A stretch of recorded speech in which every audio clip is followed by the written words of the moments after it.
Welcome to Ace My Exams Learning. Let us get started with today's learning.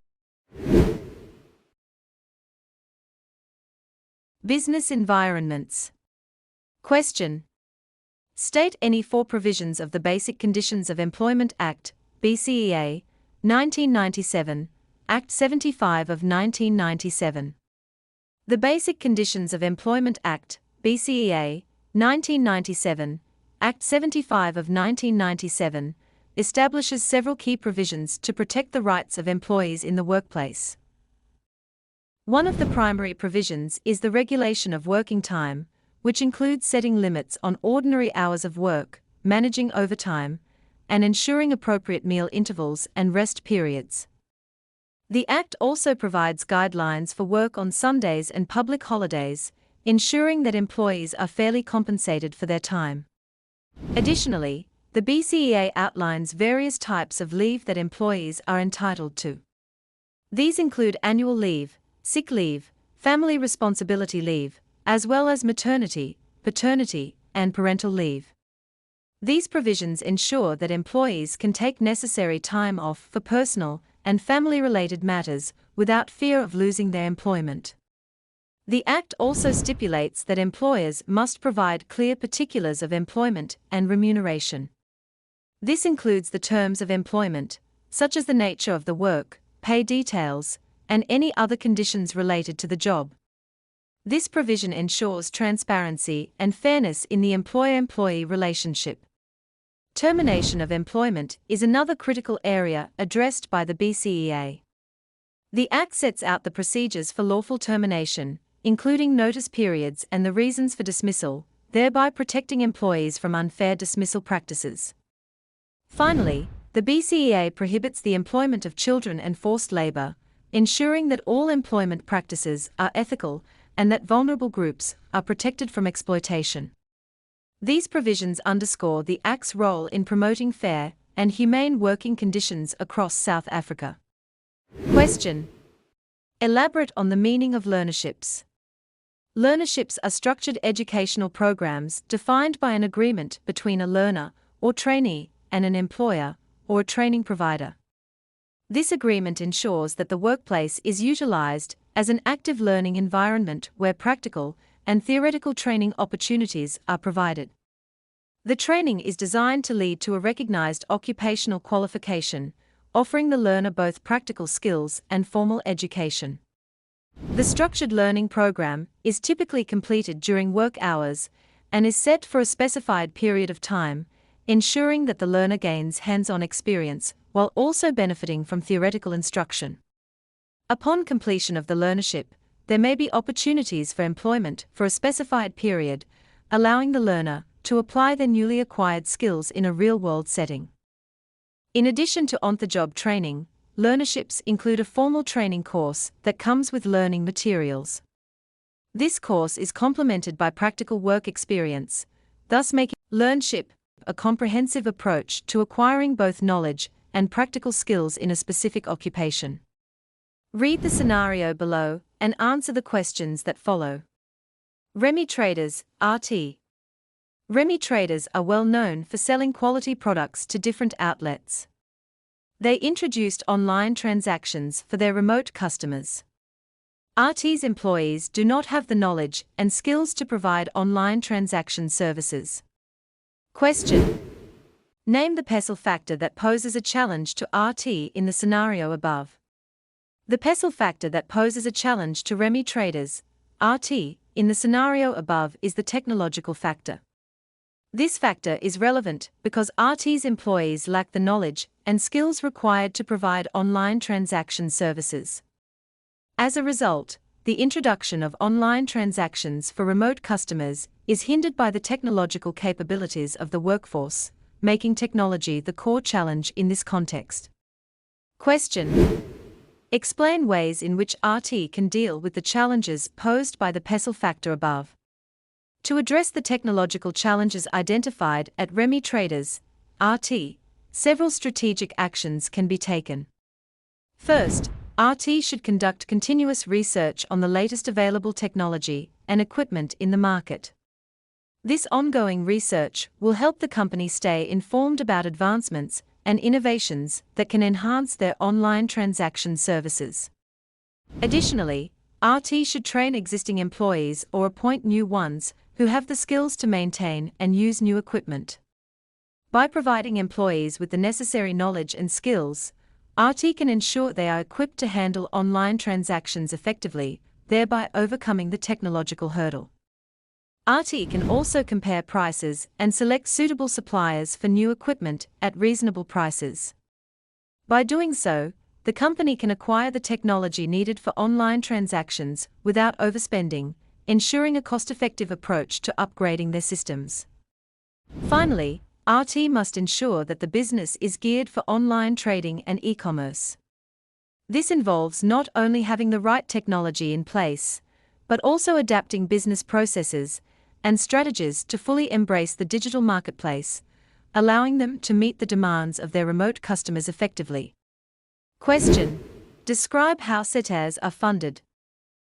SETA funding is primarily sourced from skills development levies that employers pay to the South African Revenue Service, which acts as a collecting agency for the government.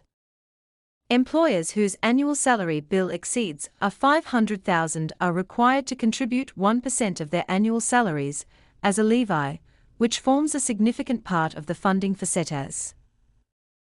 From these levies, 80% is allocated to the various SETAs to cover their organizational expenses, while the remaining 20% is directed to the National Skills Fund, ensuring that broader skills development initiatives are supported. Additionally, SETAs are funded through donations and grants received from the public, businesses, and corporate social investment (CSI) programs. They may also receive surplus funds from government institutions and funds generated from rendering their services, further supporting their financial needs. These multiple funding streams enable SETAs to fulfill their role in skills development across various sectors. Question: discuss the positive impact of the Employment Equity Act, EEA, 1998, Act 55 of 1998, on businesses. The Employment Equity Act, EEA, of 1998 has significantly shaped the way businesses operate in South Africa, bringing about the following positive changes that go beyond mere compliance. 1. Encourages consultation. The EEA actively fosters a consultative environment within businesses, encouraging ongoing dialogue between employers and employees. This not only helps in creating policies that are fair and inclusive, but also ensures that employees feel valued and heard. By involving employees in decision-making processes, businesses can create a more cohesive and cooperative workplace culture. 2.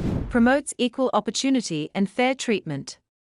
One of the core tenets of the EEA is the promotion of equal opportunities and fair treatment for all employees. This means that businesses are required to eliminate any form of discrimination in their hiring and promotion practices. As a result, businesses benefit from a workforce that is selected based on merit and potential, rather than being limited by prejudiced views, leading to a more competent and motivated team. 3. Improves BEE ratings. Compliance with the EEA can have a substantial positive impact on a business's broad-based Black Economic Empowerment (BEE) ratings. Higher BEE ratings can enhance a business's reputation and increase its chances of securing government contracts and other business opportunities. This not only provides a competitive edge, but also aligns the business with national transformation goals, making it a key player in the broader economic landscape. 4. Clearly defined appointment process. The EEA mandates a clearly defined and transparent appointment process, ensuring that all stakeholders understand the criteria and steps involved in hiring and promoting employees. This clarity reduces the potential for disputes and misunderstandings, leading to smoother operations and a fairer, more transparent workplace. Businesses that implement clear processes also tend to attract better talent, as prospective employees value transparency and fairness. 5. Motivates a diverse workforce. Diversity in the workforce is not just about meeting quotas, it's about bringing different perspectives and experiences into the business. The EEA's focus on creating a diverse and representative workforce can significantly enhance employee motivation and engagement.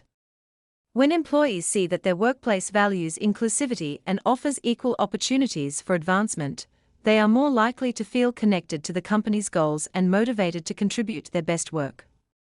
6. Promotes affirmative action measures. The EEA requires businesses to implement affirmative action measures, which help redress historical inequalities in the workforce.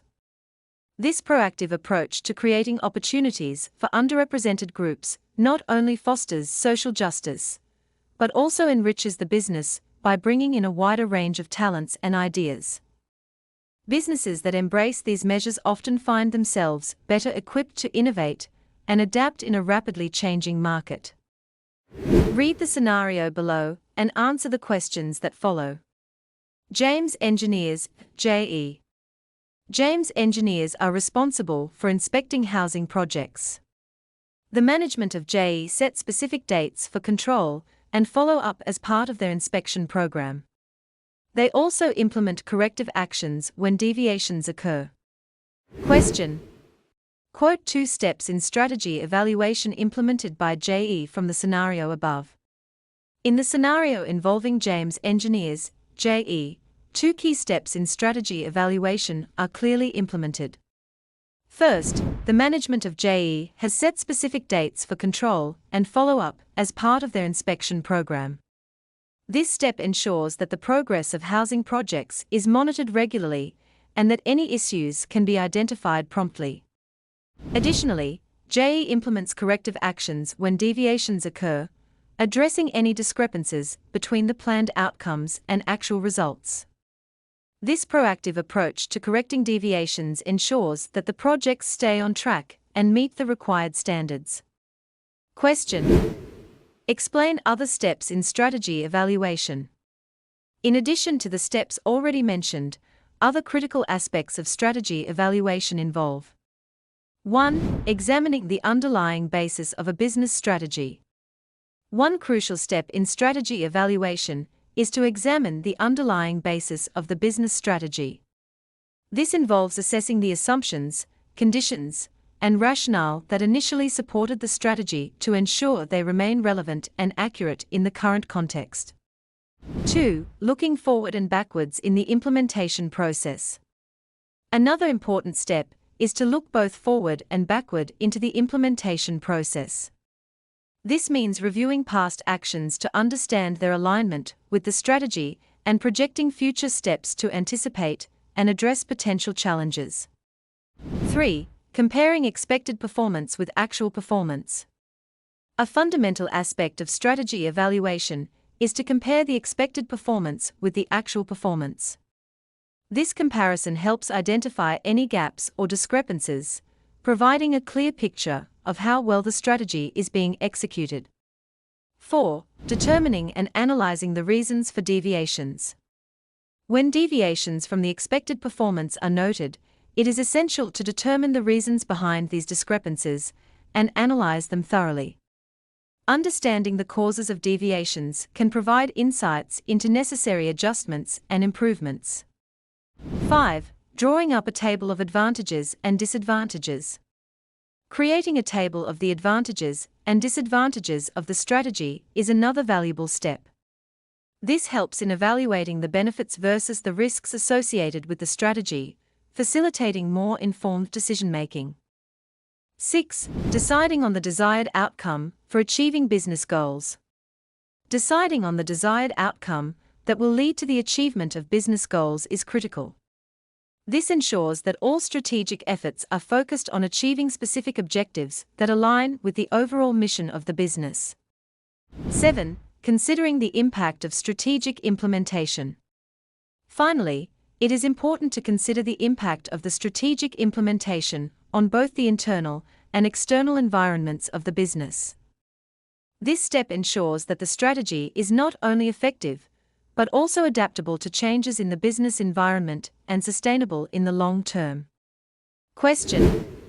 Advise businesses on how they could apply the following forces of the Porter's 5 Forces model to analyze their position in the market environment. A. Power of suppliers. When applying the power of suppliers from Porter's 5 Forces model to analyze their position in the market environment, businesses should consider the following factors. 1. Influence of high-quality suppliers. Suppliers that deliver high-quality products may exert significant power over a business. When suppliers provide superior products, their influence increases because their goods are essential for maintaining the company's standards and competitiveness. Businesses should evaluate how this high quality translates into supplier power and its implications for their operations. 2. Assessment of supplier pricing power. It is important for businesses to assess the power of suppliers in influencing prices. Suppliers with substantial leverage can dictate higher prices, impacting the business's cost structure and overall profitability. Understanding how supplier pricing power affects financial performance is crucial for strategic planning. 3. Control over supplier influence. The more powerful the suppliers, the less control the business will have over them. This reduced control can lead to less favorable terms and conditions, which might affect the company's flexibility and cost management. Businesses should analyze how the level of supplier power affects their control and negotiating position. 4. Number of available suppliers. The number of suppliers available to a business can influence their power. If the number of suppliers is limited, each supplier may have greater leverage due to the restricted choice. Businesses should consider how a smaller supplier base impacts their bargaining power and dependency on specific suppliers. 5. Evaluation of supplier capabilities. Businesses should assess the type of power suppliers have in terms of the quality of their services, reliability, and their ability to make prompt deliveries. Evaluating these factors helps businesses understand the extent of supplier influence on their operations and service levels. B. Power of competitors. A competitive rivalry.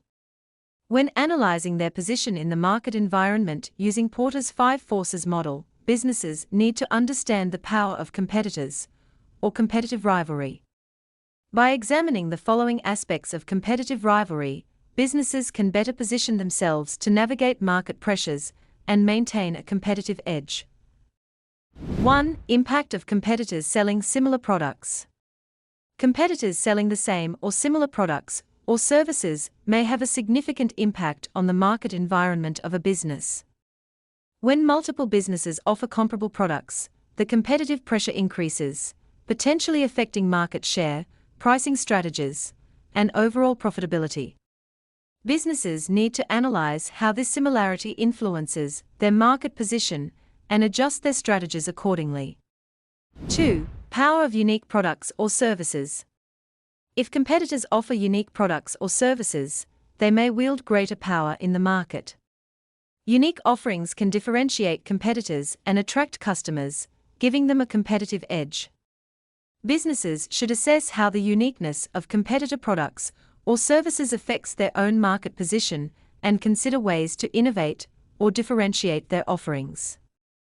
3. Influence of market saturation. A business operating in a market with many competitors may find it challenging to exert significant influence. High levels of competition can reduce a business's power and make it more difficult to command higher prices or maintain market share. Analyzing the level of competition and its effect on market control can help businesses develop strategies to enhance their competitive advantage. 4. Risk of price wars. Some competitors have the resources to initiate price wars, selling products at a loss to drive other competitors out of the market. This strategy can be detrimental to businesses with fewer resources, as it can lead to reduced profitability and market instability. Businesses should evaluate the risk of price wars and prepare strategies to manage or counteract such competitive threats. 5. Effective pricing and marketing strategies. Competitors employing various pricing and marketing strategies can influence the market dynamics and impact a business's performance. Effective pricing and marketing tactics by competitors can attract customers and shift market preferences, affecting a business's ability to compete. Businesses should analyze competitor strategies and adapt their own approaches to remain competitive. To access more learning and exam preparation materials, go to www.acemyexams.coza. This link is also in the video description below. Thank you for watching this video. Remember to subscribe and be the first to know when we upload new videos.